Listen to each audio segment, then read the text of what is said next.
Hey everyone, welcome to another episode of Live with NORML. I'm J.M. Padini, the Development Director for the National Organization for the Reform of Marijuana Laws. It's Friday, June 30th, 2023. You know what that means. It's time for us to talk all things cannabis, science, policy, law, news you need to be an informed advocate and for you to get answers to your burning questions live. Hey everyone, go ahead and take a quick second. Drop in the chat right now. Where are you watching from? Hey Chris. Hey Wade, good to see you. Hey, T minus 15. Hey Michael. Hey Mandy. Hey Mike. Hi Sherry.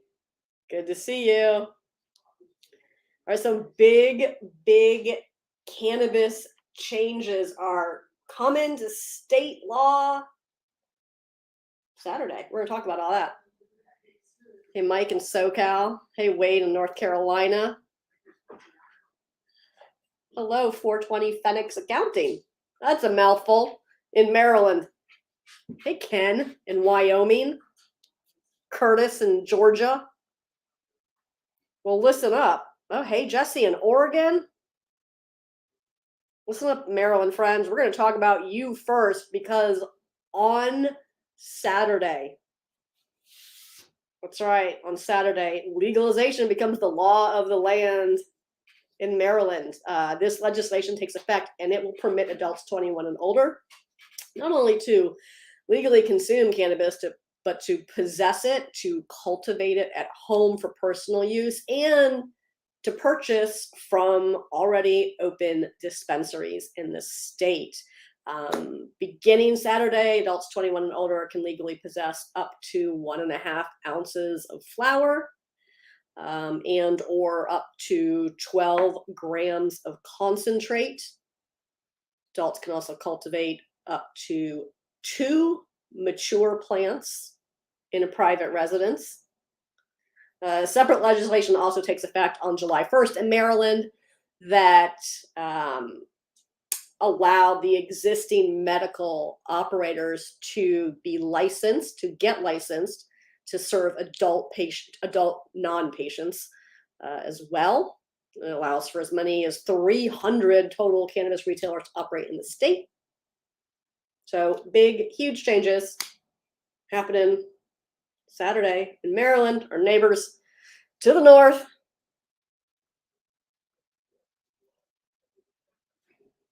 Big day indeed. Hello, Ms. Chronic Chronicles. Happy to have you here as well. Hey, James. Good to see you back, friend. Saeed asked if we have any updates on Texas. Well, I don't have any updates on Texas. Texas does not. Their legislative session is over.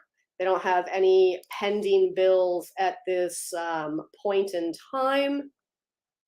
And yeah, what I can tell you though is if you are not yet a member of Texas NORML, I don't know what you're waiting for. Jax James is the executive director down there in Texas. She is a phenomenal powerhouse. Y'all in Texas are lucky to have her. Make sure you are supporting the work Texas NORML is doing in your state.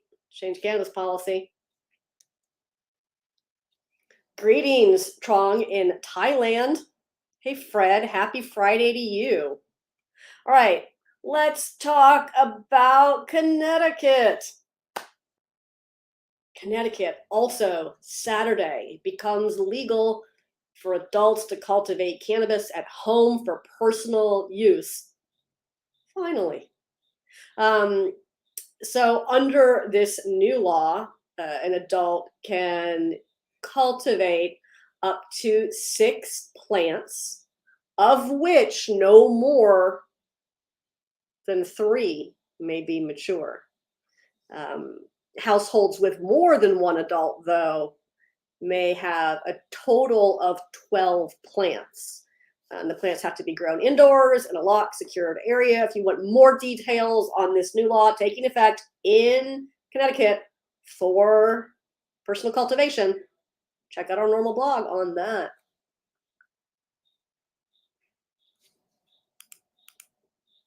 You're welcome, Saeed.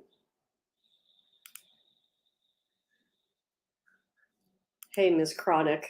Glad to see you here, a longtime supporter in Western Colorado from Louisiana. Yes, yes. So what you're mentioning is certainly what continues to happen in more conservative and southern states. We're still seeing these limited licensing models, which really restricts consumer access to cannabis. But you got to start somewhere, right? Somewhere better than nowhere. Hello, Sadiqa in Arizona. Good to see you here. All right. New Hampshire got a lot happening. Actually, in New Hampshire, their law already took effect. Now, this is something that was a law that was passed in 2021, and it's just now taking effect. So, good news if you're a medical cannabis patient and you're visiting New Hampshire, there's reciprocity now. So, as long as you have a valid medical cannabis registration from another state, New Hampshire's Department of Health and Human Services has indicated that visiting patients may obtain cannabis from any of the state's 7 licensed dispensaries, as long as they present a valid out-of-state registry card. And out-of-state patients will be permitted to purchase cannabis at least 3 times per year. So, good news in New Hampshire. Did I say New Hampshire? I meant New Hampshire. New Hampshire is what we're talking about. Not to be outdone with medical cannabis improvements, just kidding. So easy to outdo Florida, but here we go nonetheless. Florida's spectacular governor signed legislation into law that permits physicians to recertify medical cannabis patients using telehealth. So they still have to go in person for a physical exam the first time, but now Florida physicians can use telehealth to recertify medical cannabis patients. Great. Good job, Florida. You're doing it. And then Nevada's governor also signed legislation. This one will raise marijuana possession limits in that state. It takes effect on January 1st. And what are we looking at here? The new law will allow adults to legally obtain up to 2.5 ounces of cannabis flower, which is up from 1 ounce, what it currently permits, and or up to 1/4 of an ounce of concentrates, which will be an increase from the current allowance of 1/8 of an ounce. This is from licensed retailers, of course. Other provisions in this law allow licensed retailers to serve both adults and patients, and allows for those with prior convictions to apply to work in the licensed cannabis industry. So good job. Good job, Nevada. Sorry, I just held onto the desk like I was about to fall over. Probably because they're putting new countertops in the kitchen in the office, and the whole place is full of adhesive fumes. So when I faint, that's why. This Chronicle, you're right. Florida does need to allow personal cultivation, not only for patients, for adult consumers as well. Florida needs to do a lot of things to get its act together on cannabis policy and so many other things.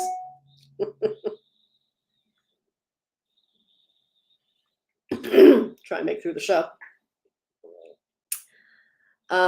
Hey, Travis. Travis wants to know if Pennsylvania is ever going to move along. Yes. In fact, Pennsylvania is going to eventually move along. There are 10 bills still pending in Pennsylvania at the moment. Two of them are legalization bills. So that's House Bill 1080 and House Bill 1082. Two pieces of legislation pending today in Pennsylvania that have looks like both of those bills have been referred to health. You should take action and email your legislator in support of those bills. You can find that right now at norml.org/act.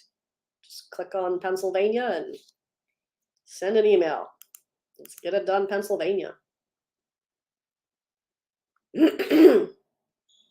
Hey, Ellie.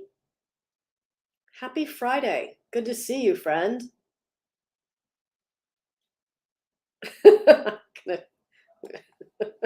Hey, Holly in Texas. Good to see you all.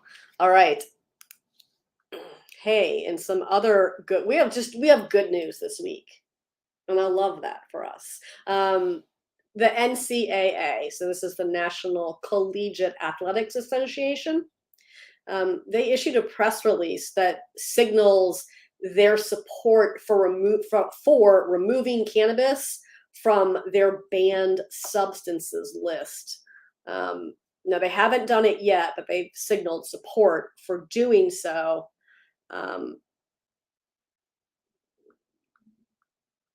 Where's their quote? I want to tell you what they said. In the meantime, so there's a panel.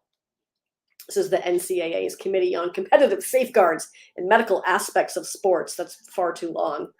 They're going to be soliciting input from members over the summer before potentially taking action on this issue in the fall. In order to adopt this policy change, all three of the NCAA's divisional governing bodies have to approve the final proposal. In the meantime, though, the panel will also seek approval from the Board of Governors of NCAA to separately suspend THC testing for athletes during the NCAA championship. So good things, good work being done by the NCAA.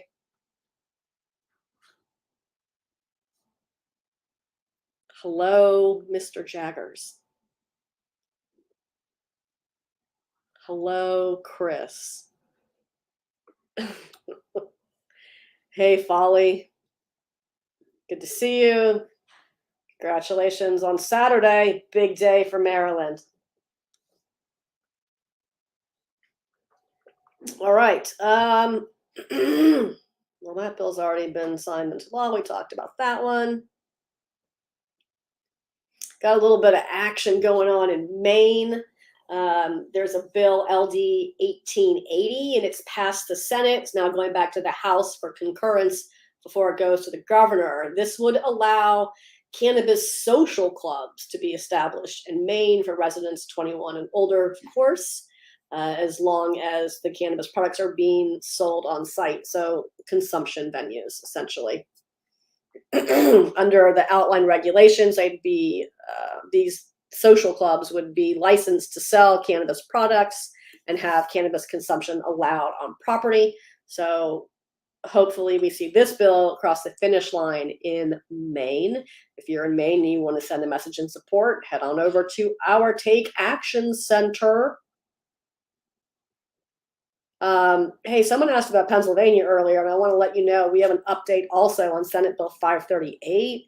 This bill is awaiting a hearing in the Appropriations Committee, but it would expand Pennsylvania's medical cannabis program to include options for edible cannabis products in forms other than pills, tinctures, and liquids, which are currently permitted.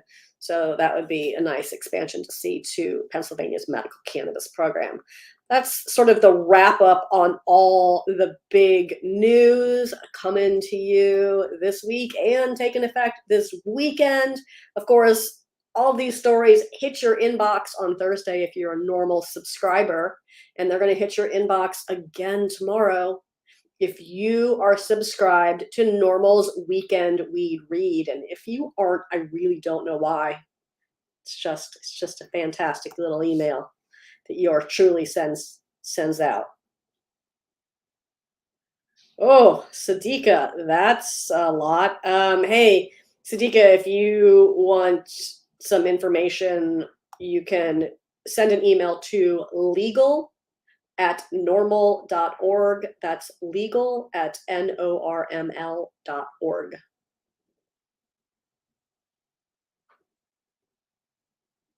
All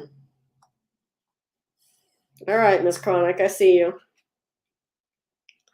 We do absolutely need cannabis to be removed from Schedule 1 at the federal level. In fact, NORML has opined in great detail on that matter. And I would encourage you, friend, to take a look at our most recent writing about that. I'm going to do it, Cassidy. I'm going to post a comment.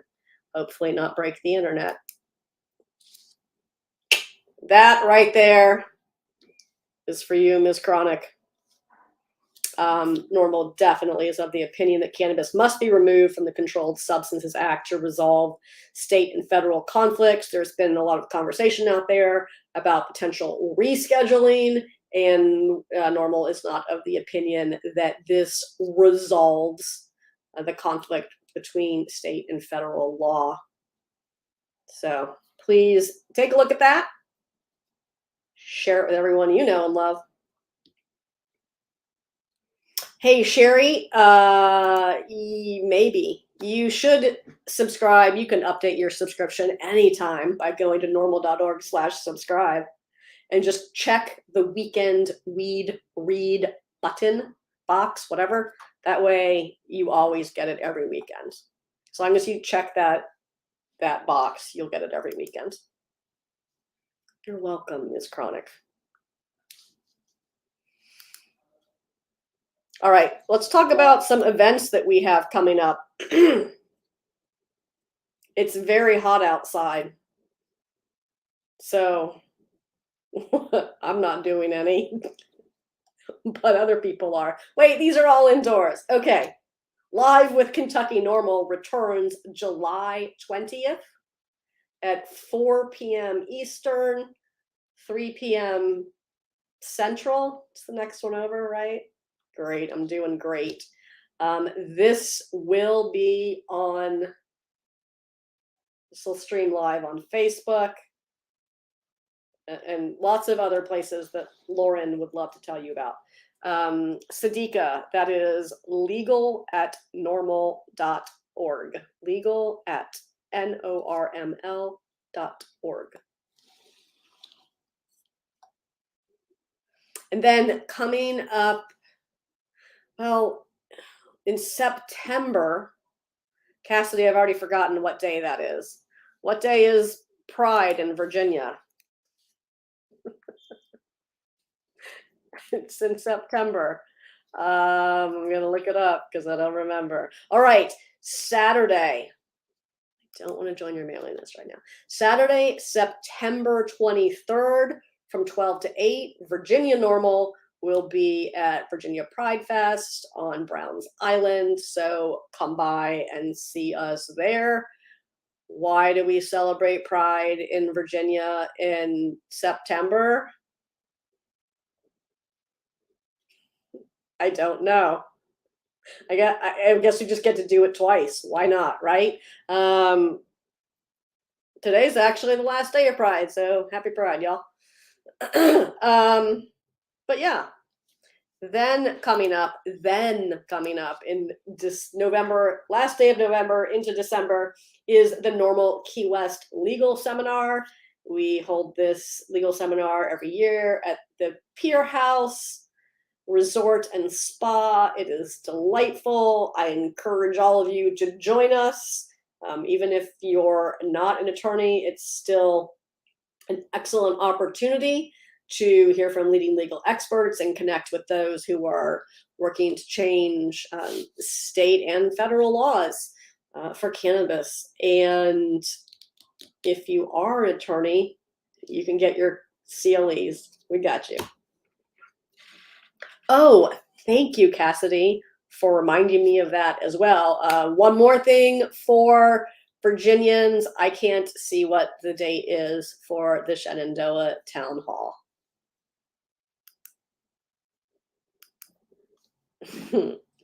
More Virginia stuff coming up in Virginia on July 12th.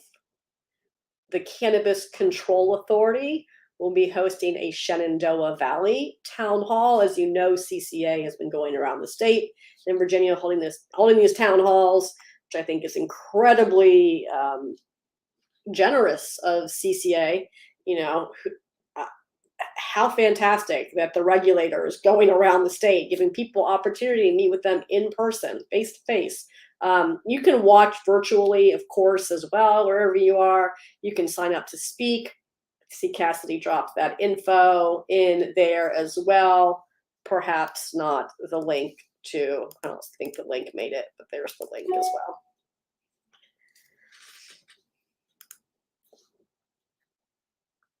All right, that's it. That's it. We're done, kids. Go home. Just kidding. Oh no, I broke it. It did not like me trying to send that comment. Or maybe we both tried to send it at the same time. Whatever. Excuse me. All right, friends. Now's the time for you to get answers to your burning questions. Thank you, Sherry. Cassidy, we got to get the fundraiser from Sherry, specifically personally from Sherry. We got to get that in the top of the script as well. All right. I really want to look in my email at the information you sent, Sherry, but I'm going to resist the urge to do that. No, I'm not. Who are we kidding? Here we go. I got it. Ready? Okay. Of course, I can't see what we're talking about now.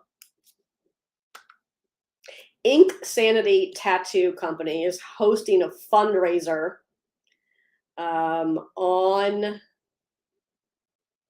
October 7th. Who wants to get a cannabis tattoo? That's right. So if you do, come on down or head on up. Come on over to Leesburg, Virginia, October 7th from 12 to 7 p.m. at Ink Sanity Tattoo Company. They'll have different vendors there, artisans, educators, a bakery, a food truck. NORML. We'll all be there watching people get specially priced cannabis tattoo flash. I can't wait. It's going to be so cool. Someone actually emailed me today, Sherry, I think unrelated, asking if they needed permission to get the NORML logo tattooed on their body. No, you don't. Please send us a picture also. And like, can I send you the logo maybe? Like, so which one are you getting? Hopefully only like the original or the current one. Let's just skip over the stuff in between. That wasn't cute.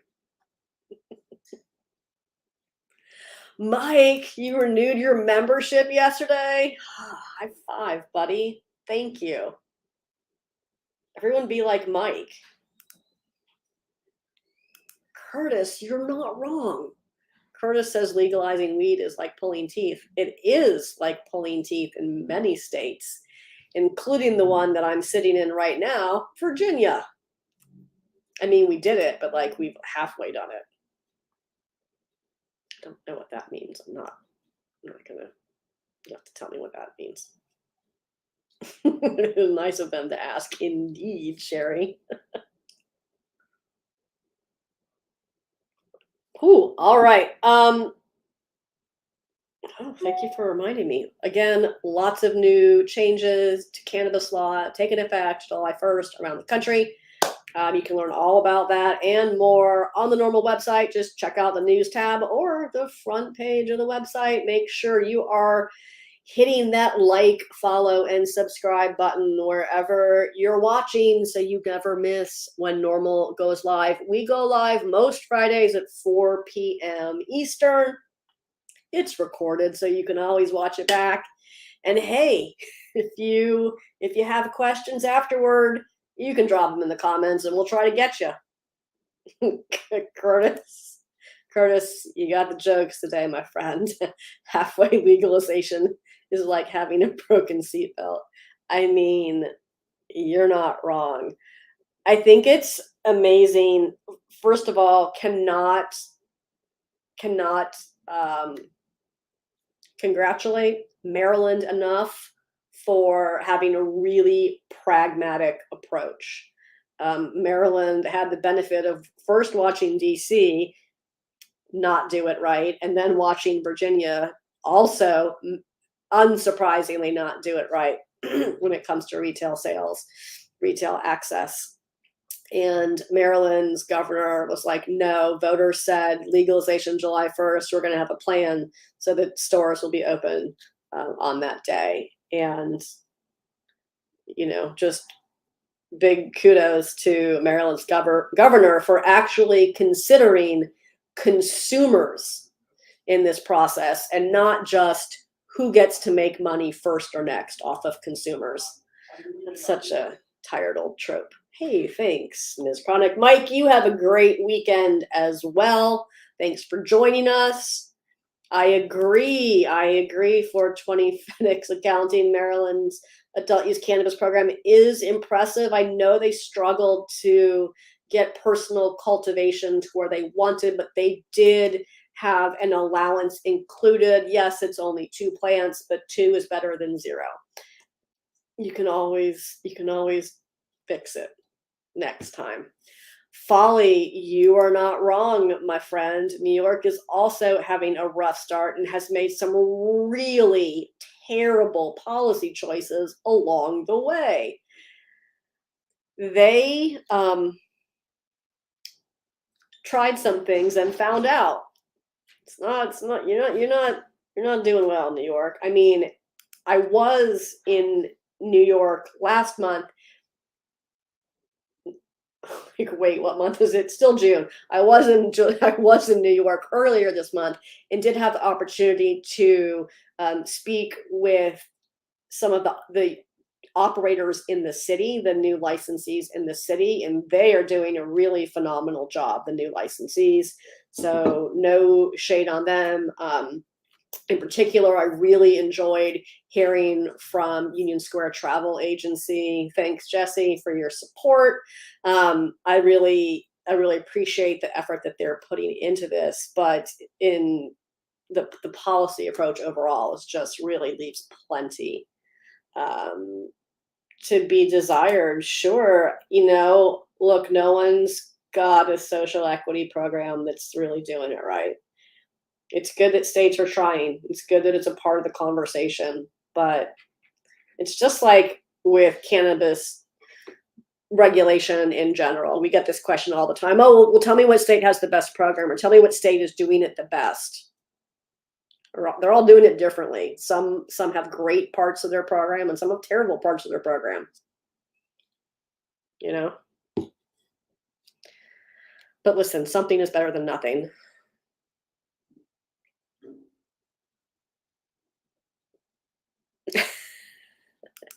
That's right. That's right, Curtis. Alcohol and tobacco are not scheduled substances. Of course, marijuana is. Actually,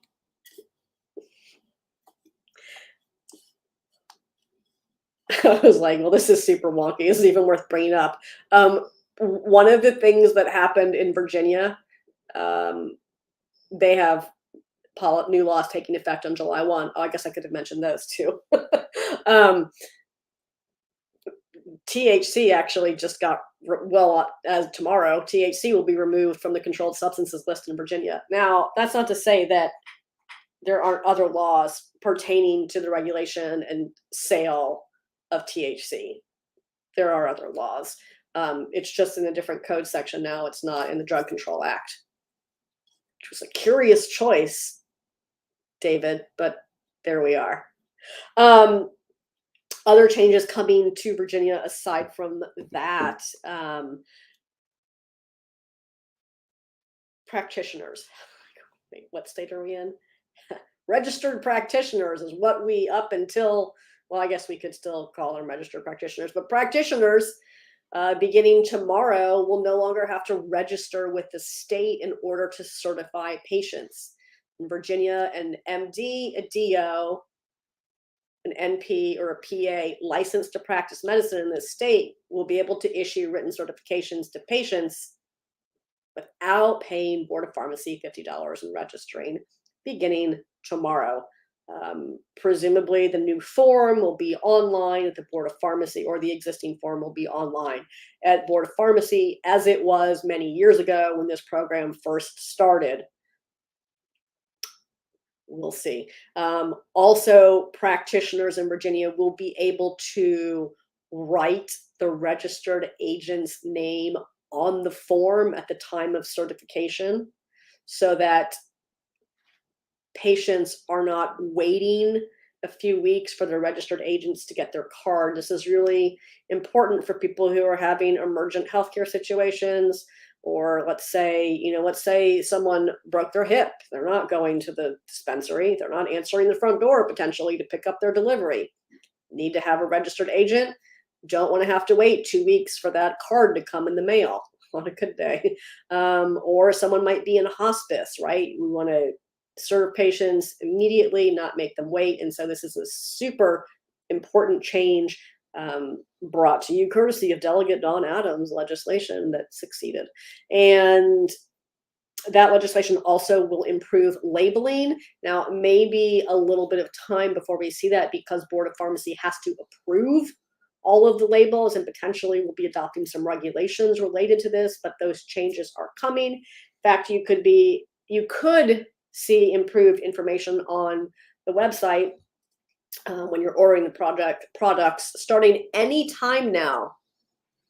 Friends, anytime now, feel free to put that information on the website so your patients know what they're buying. That'd be cool.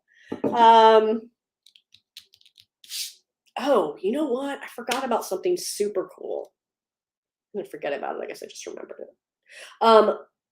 There's a program that GTI has. It's unfortunately called Roundup. Just makes me think of weed killer. But nonetheless, what it is something you're undoubtedly familiar with. You know how you go to the grocery store and they're like, do you want to round up to give to donate to whatever local charity? And obviously you say yes and give 27 cents to whatever the local charity is. That's coming to Rise dispensaries in Virginia. So if you shop at a Rise dispensary in Virginia, I think it starts in August, you'll be able to round up. And the local charity that will benefit from that roundup will be Virginia NORML, which is super cool. And hey, that's a thing that not enough cannabis companies are doing. There aren't enough cannabis companies out there supporting the rights of their consumers. There is no industry without consumers. So let's step up and help NORML continue fighting for their rights. It's not enough just to legalize cannabis. You have to protect the consumers' rights so they aren't treated like second-class citizens. Adults who are consuming cannabis responsibly shouldn't be losing their jobs, their housing, their kids, their access to health care, or their educational opportunities. And they deserve to have their records expunged. And this is all work that NORML does. The game isn't over when legalization happens. It is awesome, Sherry, isn't it? I agree. Thanks for sharing that story, Curtis. Oh, hey, Folly, there's something I didn't know. Folly said Wes Moore is a perfect governor to usher legalization in Maryland due to his business experience with GTI, which weirdly I was just talking about. I was not aware that he had experience with GTI, but cool. Cool, because they're supporting the work that we do for you. All right, friends. I'm losing my voice, and it smells like glue in here. So I hope I've answered all of your questions. If not, here's your last chance to drop those in the comments right now. Otherwise, let's all have a fantastic, potentially long weekend. If not a little weekend and a little weekend right next to each other. Oh, thank you, Folly, for that explanation. Everyone, enjoy celebrating freedom on the 4th, and in particular, if you are celebrating cannabis freedom or hoping for cannabis freedom, what a great day! What a great day to reflect on the work that NORML does on behalf of consumers. And, kick in $5, kick in $4 for the 4th to NORML, so we can keep fighting for the rights of those who choose to consume cannabis responsibly. You're welcome, Curtis. Happy 4th to you as well, Sherry. Everyone, this has been great. I've loved hanging out with you all. It was so much fun. Let's do it all again next Friday. Make sure you hit that like, follow, subscribe button wherever you're watching so you never miss when NORML goes live. This has been great, everyone. Enjoy the long weekend. And as always, thanks so much for watching. Bye-bye.